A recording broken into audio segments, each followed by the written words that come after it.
Bismillahirrahmanirrahim. Assalamualaikum warahmatullahi wabarakatuh. Bismillahirrahmanirrahim. Alhamdulillahi rabbil alamin. Allahumma sholli wa sallim ala sayyidina wa maulana Muhammadin wa ala alihi wa sahbihi ajmain. Mudah-mudahan sahabat-sahabatku di mana saja berada selalu dalam lindungan Allah Subhanahu wa taala, selalu dalam ketenangan, ketentraman, dan diberikan selalu oleh Allah Subhanahu wa taala kekayaan jiwa, kekayaan hati yang membuat kita semakin merasakan karunia nikmat hidup ini dari Allah Subhanahu wa taala. Mudah-mudahan kita merasakan betapa Allah Subhanahu wa taala cinta kepada kita. Alhamdulillah kita seharian sudah beraktivitas. Mudah-mudahan aktivitas kita menjadi catatan baik di hadapan Allah Subhanahu wa taala. Mari kita undang teman-teman kita, saudara-saudara kita yang ada di Facebook untuk hadir ke majelis ini, mudah-mudahan mendapatkan karomah kemuliaan dari Allah Subhanahu wa taala. Sambil kita nunggu orang, kita bersolawat. Allahumma sholli sholatan kamilatan wa salim salaman taman ala sayyidina Muhammadin alladhi tanalu bil qadwa tanfariju bil qurabu wa tughza bil hawaiju wa tunalu bi ragaibu wa husnul khawatimi wa yustasqal ghamamu biwajil karim wa ala alihi wa sahbihi fi kulli lamhatin wa nafasin bi'adadi kulli ma'lumillah. Bismillah. Yang kanan ya.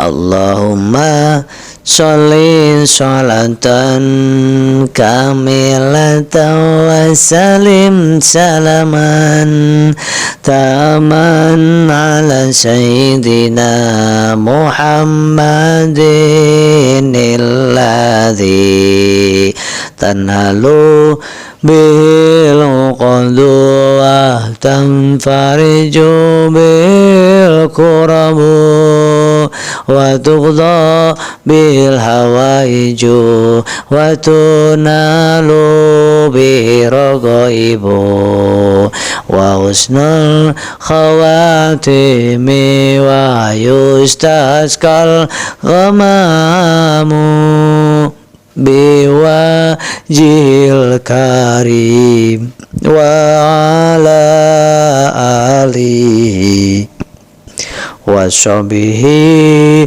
fi kulli lamhatin wa nafasin bi'adadi kulli ma'lumillah. Allahumma sholli wa sallim wa barik ala sayyidina Muhammadin wa ala alihi wa sahbihi ajmain. Silakan diserkan,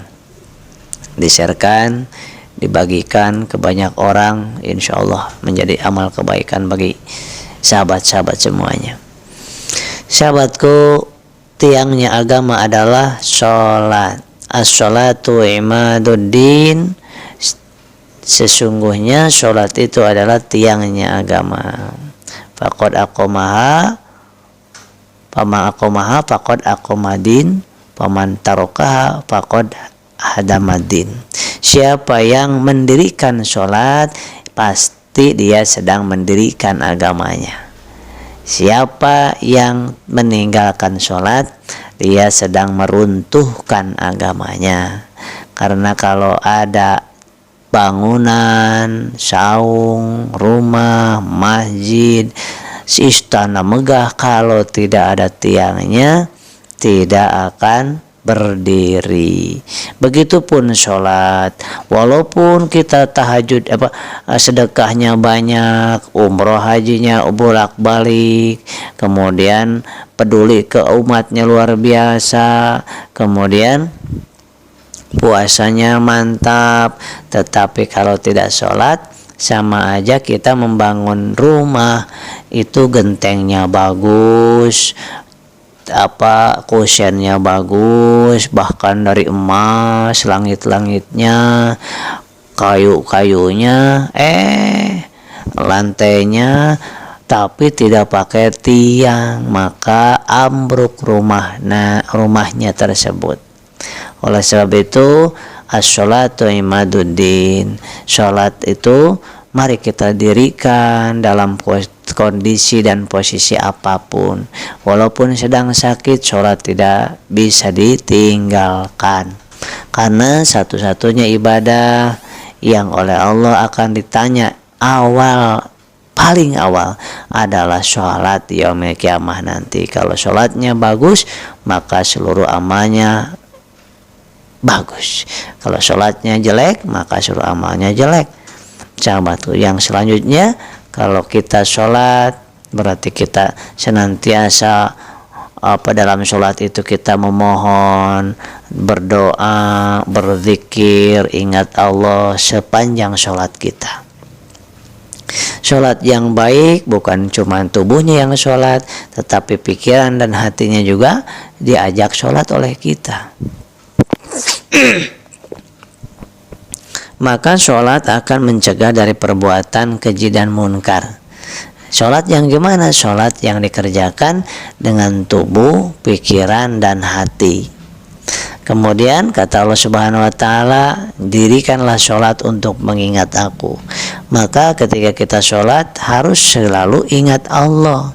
Dari mulai takbiratul ihram, pada saat ruku, pada saat sujud, pada saat ruku, sujud, saat tahiyat, itu semuanya mengingat Allah, bahwa Allah, yakinlah Allah sedang melihat kita. Yakinlah Allah sedang menyaksikan kita. Yakinlah Allah sedang mendetakkan jantung kita. Setiap kita sholat, Allah sedang memandang kita dan menyaksikan kita. Sedang mendengar setiap detakan jantung kita, setiap helaan nafas kita. Pada saat kita sholat, maka kita pada saat kita sebelum sholat digoda oleh setan supaya kita tidak sholat. Selama kita sholat digoda oleh setan supaya sholatnya gak khusyuk. Sesudah kita sholat digoda oleh setan supaya ujub, menghina orang yang gak sholat, merasa dirinya sholatnya paling benar. Nah, sehingga sholatnya tidak menjadikan dia terbebas dari fahsya dan munkar, dan sholatnya dia tidak mendapatkan pahala dari Allah Subhanahu wa Ta'ala. Karena sholatnya niatnya salah, selama sholatnya nggak ingat Allah, kemudian habis sholatnya menghina orang lain yang belum sholat. Sahabatku yang dimuliakan Allah Subhanahu wa Ta'ala, menurut para ulama sholat itu ada shod, lam, ta. Itu shotnya adalah orang yang ahli sholat, orang yang sholatnya mantap, yang luar biasa sholatnya. Kalau kita kan masih belajar sholat. Kalau orang yang sudah mantap sholatnya, khusyuk sholatnya, ada 3 cirinya. Yang pertama, sidqul qauli. Apa itu? Benar kata-katanya. Orang yang ahli sholat itu gak pernah berdusta, karena sidqul qauli, kata-katanya selalu benar. Kenapa? merasa dilihat Allah, merasa disaksikan Allah, merasa Allah itu tahu apa yang ada dalam hatinya. Maka jangankan diucapkan di dalam hatinya pun tidak ada terbersit hatinya untuk mendustai orang lain, untuk mengelabui orang lain. Kenapa? Karena orang yang ahli sholat adalah selalu merasa ditatap oleh Allah, Allah yang maha ya alimul ghaibi wasyahadati. Allah maha tahu apa yang tersembunyi dan apa yang terang-terangan. Yang apa di dalam hati kita Allah tahu. Baru niat jahat aja Allah sudah tahu, baru niat berdusta aja Allah sudah tahu.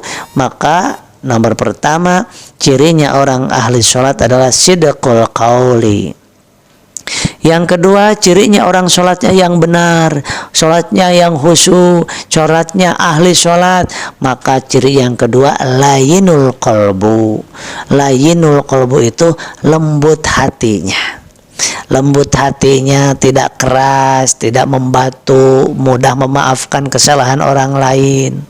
Nah, itulah ciri orang yang sholat. Kenapa? Karena orang yang ahli sholat yakin Allah Ghafurur Rahim, maha pengampun dan maha penyayang.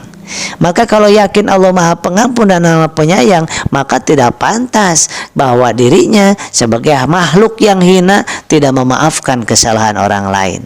Kemudian lembut hatinya, layinul qalbi. Yang ketiga cirinya orang yang ahli sholat yakni tarkul ma'asi, yaitu meninggalkan maksiat.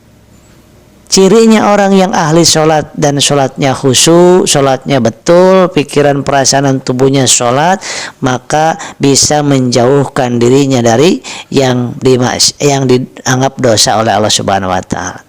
Menghindari maksiat, menghindari keburukan, menghindari kezaliman dari lisannya, dari tangannya, dari matanya, dari telinganya, dari kakinya, dihindari. Kemudian bahkan ketika lupa sebentar pun itu dianggapnya dosa oleh orang yang ahli maksiat, ahli sholat maksud saya. Karena selalu orang ahli sholat itu sepanjang detakan jantungnya itu harus selalu zikrullah.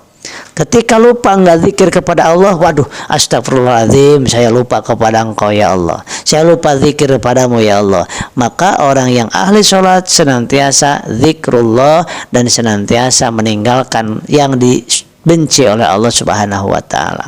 Mudah-mudahan kita semuanya termasuk orang yang ahli sholat, bukan tukang sholat, bukan tukang ngerjakan sholat. Kalau ngerjakan sholat cuman Allah disuruh kerjakan sholat berarti ngerjakan saja. Tapi orang yang ahli sholat, gimana sholat ini bisa berdampak, bisa nikmat rasa sholat ini. Habis sholat bisa nikmat selama panjang sholat. Sholatnya ini benar 5 menit, kemudian habis sholat dia tetap sholat. Bagaimana tetap sholat? Di kantor dia tetap sholat, di perjalanan dia tetap sholat. Sholat itu adalah zikrullah, ingat kepada Allah. Maka sepanjang dia sholat 5 menit, 10 menit, ingat selalu kepada Allah. Sesudah salam, kemudian kembali lagi jualan, kembali lagi bisnis, kembali lagi ke kantor, kembali lagi ke dapur, maka selalu ingat Allah Subhanahu wa Ta'ala. Itulah sholat di luar sholat. Orang ahli sholat itu selalu merasakan sholat di luar sholat. Maka sepanjang bisnisnya tidak akan pernah menipu orang, sepanjang usaha dan dagangnya tidak akan pernah mencederai orang, menzolimi orang. Dia ke kantor tidak akan zolim ke orang lain. Kenapa? Karena dia aplikasikan sholatnya di luar sholat. Itulah yang ahli sholat. Mudah-mudahan kita termasuk orang-orang hamba Allah yang dituntun oleh Allah sebagai ahli sholat. Sahabatku yang dimuliakan Allah Subhanahu wa Ta'ala, memperbaiki sholat tepat sekali pada saat kita sedang sakit. Memperbaiki kehusuan sholat paling tepat pada saat kita sedang banyak hutang, sedang dihina orang, sedang dizalimi orang, sedang dicaci maki orang, sedang difitnah orang, sedang kena musibah, kemudian sedang sakit. Itu paling cocok kita memperbaiki sholat kita sampai merasakan rembesan air mata kita, sampai merasakan getarannya hati kita, diri kita di hadapan Allah Subhanahu wa Ta'ala. Karena pada saat kita sedang enjoy, sedang sehat, sedang punya banyak uang, kadang-kadang sholat kita lalai, lupa kalau kita sedang sholat, rokaatnya pun lupa, sahabatku. Maka ketika sedang kesulitan dalam hidup kita saat ini, kita gunakan momentum tersebut untuk memperbaiki sholat kita. Insya Allah mudah-mudahan berkah. Selamat untuk memperbaiki diri kita. Saya dan sahabat-sahabat sedang berusaha memperbaiki diri kita, memperbaiki sholat kita, kemudian memperbaiki amal ibadah kita untuk bekal kita di dunia dan bekal kita di akhirat kelak. Insya Allah Allah sangat cinta, sangat suka kepada orang mukmin yang kuat dibandingkan kepada mukmin yang lemah. Lemah imannya Allah nggak suka, lemah jiwanya Allah nggak suka, lemah mentalnya Allah nggak suka, lemah dirinya Allah nggak suka, lemah hartanya Allah nggak suka. Kita harus kuat imannya, ilmunya, amalnya, hartanya, mentalnya harus kuat. Allah nggak suka kepada orang yang suka murung. Allah nggak suka kepada orang yang suka mengeluh. Allah nggak suka kepada orang yang suka ngerasulo. Allah nggak suka kepada orang yang pemalas. Allah nggak suka kepada orang yang